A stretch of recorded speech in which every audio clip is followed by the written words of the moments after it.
So final few jobs, we've tidied up the engravings on the terminal blocks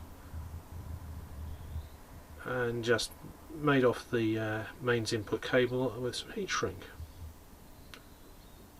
So this is the original side showing of one of the panels, and flipping it over reveals a much cleaner surface. So I've just swapped the label round to attach to this side and given it a bit of polish. Now where it comes to the top panels, we've got a bit of a choice. This is the top panel from MCR21's original battery charger, which we're not reusing.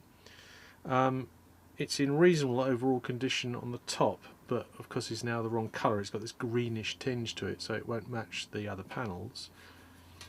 Underneath it's pretty scabby, so I think I'm going to reject that one. And here of course is the original panel for this battery charger. The top is pretty horrible.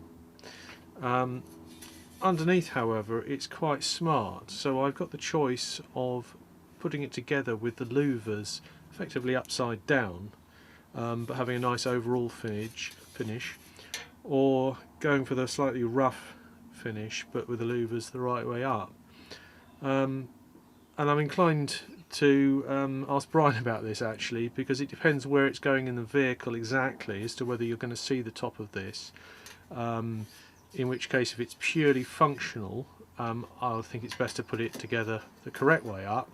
But if it's visible, I think we'll go with the better overall look to the unit and fit it the wrong way up. But for now, I'll put it the right way up, and we'll see. So what's the idea of the block of wood with lots of holes drilled in it? Well, the answer is that I've got all these rusty screws that need cleaning up, and I figured that if I do them one at a time, it's going to take a very long time. So if I fill this block of wood up with screws, it will actually help me clean them, because I'm just going to run a wire brush off over them to remove the loose rust, and hopefully this will be a more efficient process.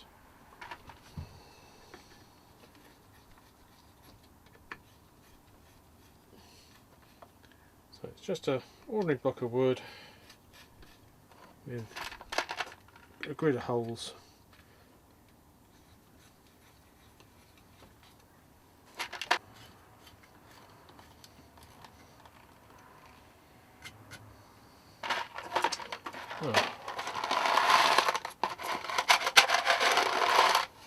It looks like I've got rather more screws left over than I expected, so I need to drill some more holes. Anyway, the principle is sound, and we'll see what happens in a moment. So there we have all the screws mounted on our little wooden jig, and I'm going to use a steel brush to clean these because they're just rusty. This is the recommended tool for the job. So here we go.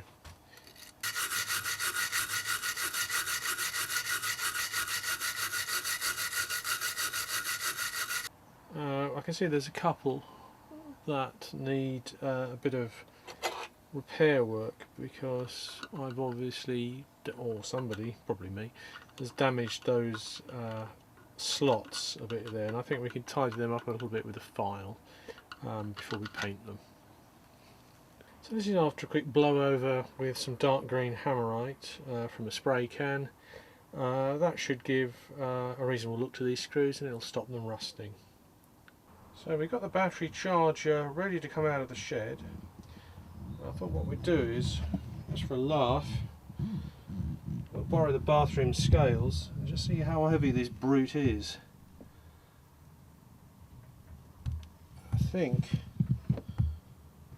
you'll agree that's heavy.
So these are a pair of 12 volt 210 amp hour batteries.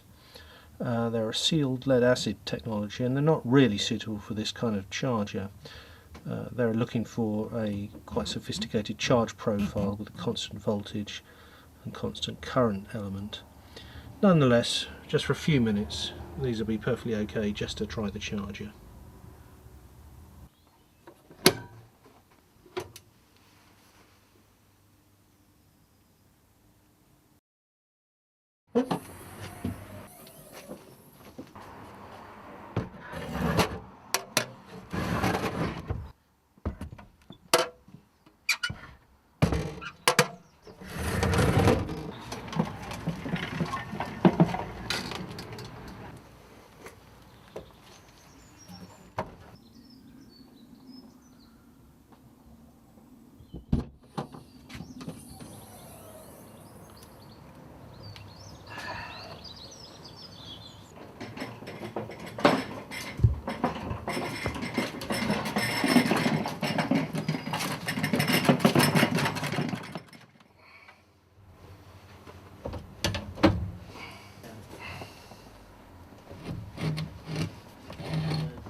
So there's the battery charger in its final position behind the power panel.